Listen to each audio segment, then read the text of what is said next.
Today, we are celebrating Jay Barrett and by proxy, his grandfather and of Barrett Pressure Washing. Hi, Jay. How are you doing? Hello. I'm doing well. How are you? Welcome to the party. Yeah, thank you. So, this is a little bit unusual for our podcast because we're normally interviewing two family members. But when we had a chat, you told me that everything you learned about running a business and the quality in business, I believe, was that you had learned from your grandfather when you were younger. And so I thought, wow, let's talk about that. Let's see what you learned about from your grandfather, and we could share.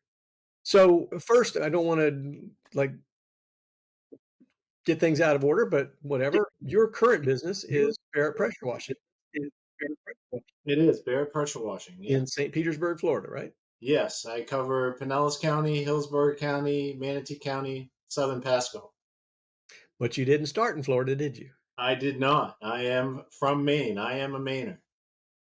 And so how did you get into the pressure washing business? So, pressure washing and exterior cleaning was something that a former employer, I was an operations manager for a very large commercial facility management company. And without going into huge detail, pressure washing and exterior cleaning and maintenance of commercial buildings was one of the services that we offer. So, in order for me as the operations manager and to instruct other managers and employees on the best operations and how to do it safely, those kinds of things, did extensive training in lift safety, chemical interactions, those types of things, in order to best to instruct those employees on safe practices and how best to do those cleanings. So that's how I got started. Okay. So that's a whole different level than the person that mounts a pressure washing pump on their truck and goes to the pool store and buys some chlorine and sets themselves up in business, right? I mean, way different. It is. I have a much different background than a lot of people in my industry. I find that lots of guys in my industry started pressure washing because they maybe didn't want to have a full-time job, or maybe they do it on the side. It's their side hustle. They do it on weekends, something like that. I come from a very, I guess, professional background where, I've had the certifications, done certification classes, and I really enjoyed the work. So, backing up a bit, as the operations manager, wasn't supposed to be doing labor, but found myself doing lots of labor when we had these large scale pressure washing jobs, going up on the lifts, with the harnesses and being toggled into the lift and having these big 30-foot extension wands that we were using to clean. I mean, it was just so much fun for me. Boys and their toys. So, That's all I can think of. Right. Okay, so now your grandfather. I know. So you said you learned a lot, earlier days from your grandfather. How does that kind of connect back to what you learned from your grandfather, and what did you learn? Tell me about your granddad and your relationship with him. Well, so I mean, about my grandfather. My grandfather was a Navy veteran. He was in World War II.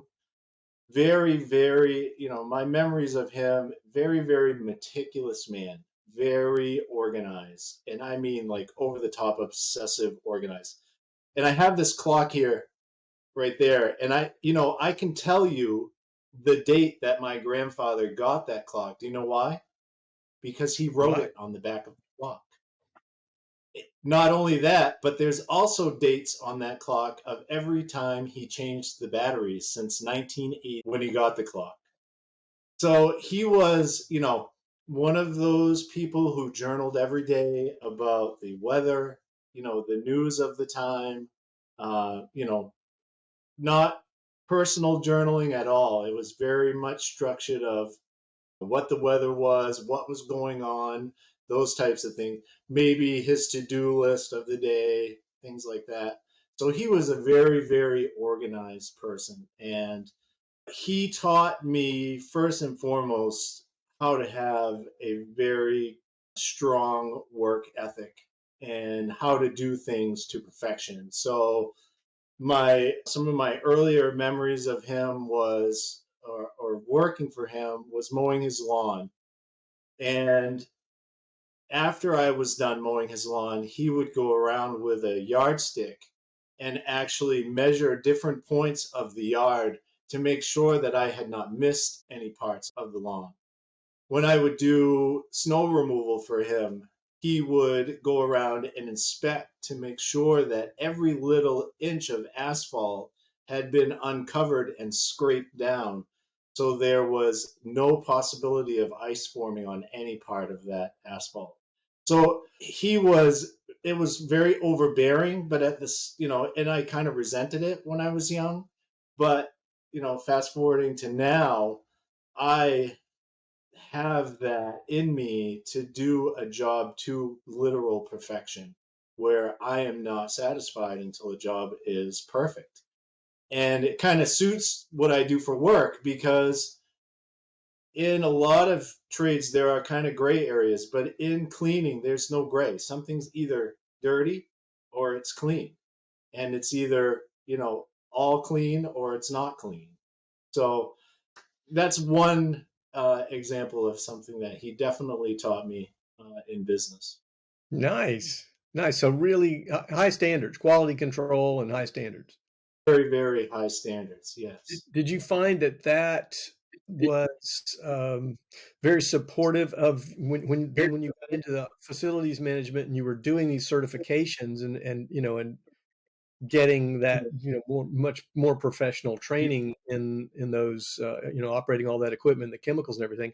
Did that background really serve you? Oh, absolutely. So, I mean, as another example, as he was getting older, his hands weren't working quite as well. He had really, really bad arthritis in his fingers. And he also sold used cars as a, kind of a side hustle. And wasn't able to actually do the work. So would sit back in his chair and have me doing the operations on the car and fixing the cars, but telling me why things went in a certain order, like you have to remove this piece before you can get to this piece, and it's very important that you don't go over here and mess with this part because you're gonna open up a whole can of worms at you. So things like that, which yes really served me in, especially in management, where you're trying to convey order of operations and systems to employees and conveying the importance of those and explaining, why these things are important. So yeah, I mean, absolutely. And again, another thing that I really resented when I was young, and I was like, oh man, this guy's a jerk.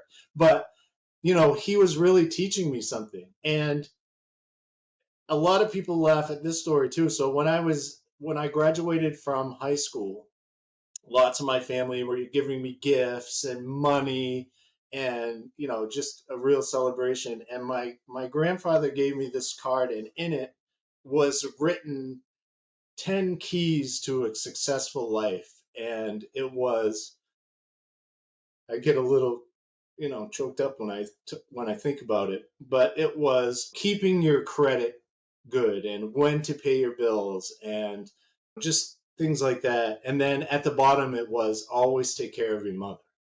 And it's one thing that, and I don't have the card anymore because unfortunately I lost it in a fire, but it's something that I still remember, all of those things that were in there, and wish that I would have maybe taken it more into consideration when I graduated from high school, not when I was in my 30s or 40s. No 18-year-old understands anything. So it sounds like it was very, very true. It sounds like it was very clear Yes, to him yes, that he conveyed to you, you know, that he shared with you what he felt was most valuable, which wasn't cash or a gift. It was the gift of his wisdom of what he had learned. You know, here's what's going to make your life better. yes, absolutely. And you probably don't remember any of the other. Don't. Well, no, that's You not true. remember I got it? a Sony stereo that I really, Well, now yeah, that was pretty awesome. But still, the yeah, one thing went into your heart. yeah. Oh, yeah, absolutely, absolutely.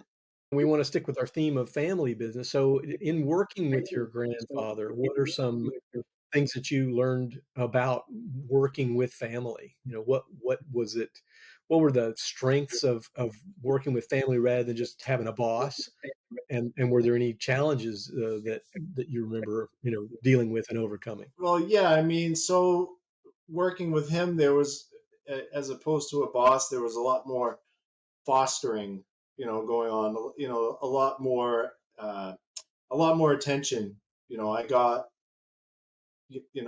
really good instruction and really was there to help me every step of the way, and as far as challenges go, I mean, it was me being a young kid and him being an old man and very stubborn and stuck in his ways, and he wasn't uh he didn't have abusive language or anything like that, but very stern. When you weren't doing things right, that very stern voice would come out. This isn't right. This isn't the way you're supposed to do this. It wasn't, like a boss might do, where you tried and that's great, but here's the way we'd like to see it done. No, it was, no, you're not doing that right. You got to do it right, or you can't do it anymore. So, and that was a big challenge. Okay, yeah, so that's kind of typical family stuff where a lot of times we dispense with the niceties. We don't show our family members Yeah, necessarily the same courtesy that we would show a And non-family member, right, an an employee or employee, right. employer. Obviously, if you talk to a boss like that, you probably get fired pretty quick. yeah, right. Yeah, yeah. Very cool. So what the other thing that you brought up was that the two generations, you know, a lot of people that work together in family businesses, they're just one generation apart. It's a daughter and father, father, son, that kind of thing. So that generation skip is a little bit wider age gap. And so you brought that up. Any other Yeah, thoughts I about mean, yeah, so it was him coming from, and I think a lot of it had to do with his military background. Very, very rigid, very, very, very, no room for error. There are certain steps that need to be taken to accomplish whatever it is, even if it was mowing the lawn. There was a class involved in me mowing the lawn. It wasn't just here's the mower. It was, you got to know where the cotter pins are and how to change the blades and how to change the oil and how to change the pull cord, and you got to know about the machine before you can even push the thing, right? So it was a total knowledge of everything that you could possibly need to know in order to cut a blade of grass and cut them all evenly, right? So, and me, I've always been kind of aloof, right? I'm very laid back and very easygoing, and I'm into that type of lifestyle. And my personality isn't built like that. But him instilling that in me makes it possible for me to be like that in business. So I can separate my personality from who I need to be and what I need to do in order to run a successful business, and in order to, be able to manage employees like I used to, and, be able to effectively convey instruction and things like that. So, but it didn't come without its battles, right? I wasn't always the happy, okay, grandpa, that wasn't me. I would fight it. I would fight it. And he would get mad, and, there would be, a little silence there, and, but then it would come back together. But as far as the generation gap, I think that was probably the biggest thing, and the military background. I think Yeah, that yeah. really affected his, the way that he was with life in general. Well, and when was he roughly? When was he born? Do you remember? In the 20s.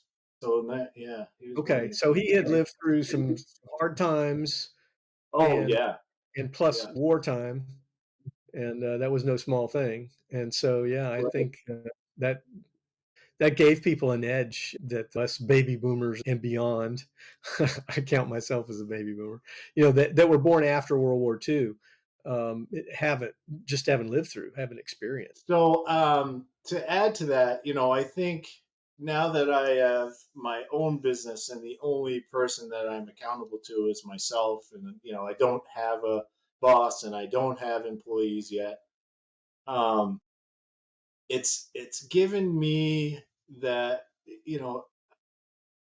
somebody said to me, a peer of mine, who was getting out of this business, and I've been talking to him about acquiring his customer base, and in talking with him, and I've worked with him a little bit, and he's also an older gentleman. He's in his 60s now, and what he said to me was, I feel like you're above this industry, and I kind of was like, well, and I think what he meant was is that I have so much knowledge of practices and chemicals and chemical interactions, and how to what chemical neutralizes another chemical, and how do they interact, and how do they interact when they're put on a particular surface, whether it be metal or wood or concrete, or because they all interact differently, and what's best for each application.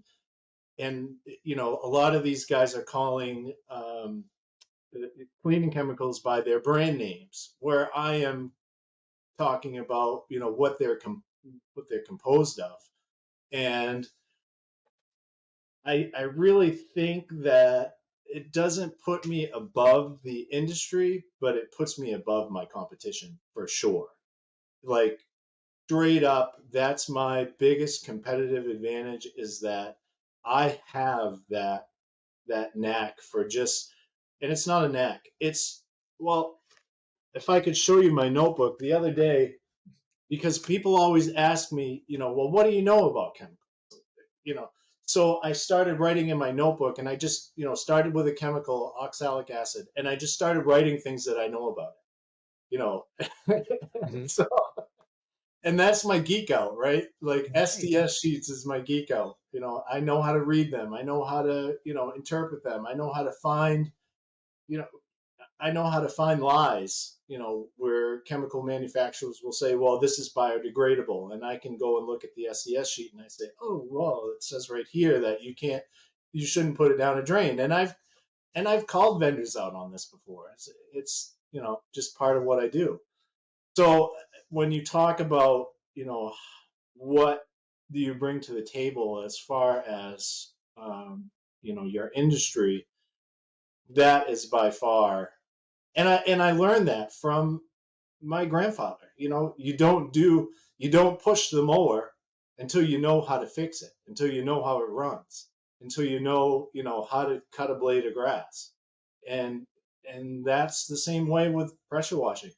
I do not do a job unless I 100% know from start to finish exactly how it's going to work out. And I will get on the computer or open a book, and I will research exactly what I need to do, if I don't know already, what I need to do from start to finish to make sure that when I'm done, that job is absolutely perfect. And he taught me that. That's awesome. Yeah. Yeah, I'm confident that that is your, professional differentiator for sure Mhm. within Oh yeah. the industry, and that kind of knowledge, I think, is very uncommon. Uh, you know, to have that level, the depth, and the breadth, Yeah, Right. and because the we certifications to go with it. we have had in our previous home ownership Uh-huh. our pressure washed, and it wasn't pretty. So Screen. one of my things is I take pictures. I take pictures of damage whenever I'm walking or driving somewhere, and I see a driveway that's damaged. I'll snap a picture of it, and there it's very widespread. And I think, well, if you take a driveway, a paver driveway, for instance, and a normal, on average, paver driveway to install is anywhere from $50,000 to $80,000. So why then would you take that $50,000 to $80,000 investment and spend it on the maintenance on somebody who doesn't have any sort of background in the industry, doesn't have the knowledge of the chemicals that he's using or how it's going to interact with your particular environment, is using chemicals that are dangerous to not only the applicator, the person who's using these chemicals, but to everything around it, only to pay a few $100s less. When you're talking about an $80,000 driveway, why would you spend $150 for somebody to clean it and seal it when you could hire somebody who will do a good job, who will own it until it's done, and pay a little extra money? I mean, it's a no-brainer for me, and trying to convey that out into the world has been my biggest challenge. Sure. Yeah, I understand. Because it's that well, it's just overcoming the general ignorance. I mean, most of us, I think, in almost any service and a lot of products that we buy, we don't buy them that often, and we really don't know how to buy them. I mean, how do I buy a professional service, and how do I compare one against another? I think that's a challenge service providers to Sure. deal with and overcome, and the ones that can do it and communicate that successfully, I think are going to dominate. So kudos to you for continuing to do that. And to follow in your grandfather's footsteps. That's quite amazing. Yeah. Is there anything, so one of the questions we like to ask, is there anything about, and feel free to, but anything about being in a family business that you know now that you wish you'd known when you started? Now, I know you're right now a solopreneur, but yeah, I'm trying to think how to pivot that. Like, I know you were a kid when you worked with your grandfather. What is there anything you know now that if you had been a little older, or if you guys were one generation or two, that you could draw more from his example? I mean, so if we take the being in business for myself aspect away from it, it would have been if I could have done something differently, it would have been to really solidify my work history earlier in my life, and been more responsible with my employment and things like that. Before I had the operations manager job, I was all over the place. I would do this for a while and quit, do this for a while and quit, and never really took that responsibility. And so I guess if I had something to learn, just that I would have done that differently, and maybe I would be someplace else. But I'm very content on where I am now, and looking forward to this year and my business growing. Well, so how can people get a hold of you if they're looking for your services, pressure washing, that protects the environment and gets it done right? So my website is barrettpressurewashing.com. It's Barrett with two R's, two T's, right? Barrett with 2 R's and 2 T's. And my phone number is 888-658-WASH, which is 9274. Awesome. Cool. And I'll just, in case when somebody goes to your website and they see your little audio commercial, I wanted to mention that I know that you sang that, so that you're the voice. Yes. Your jingle. That's what I was saying. I am. Hey, multi-talented guy. If you Yeah, you are, you've been so much fun to learn about. We've enjoyed handsome, your friendship. talented. Look at that. Who knew? All right. Well, That's right. any last thoughts before, or words of wisdom before we wrap this up? And I mean, so my mantra lately has just been, no matter what, just be kind to people. And it helps in business. It helps in personal life. It helps in everything. It helps when you go into the grocery store and somebody wants to cut you in line. Just be kind to people.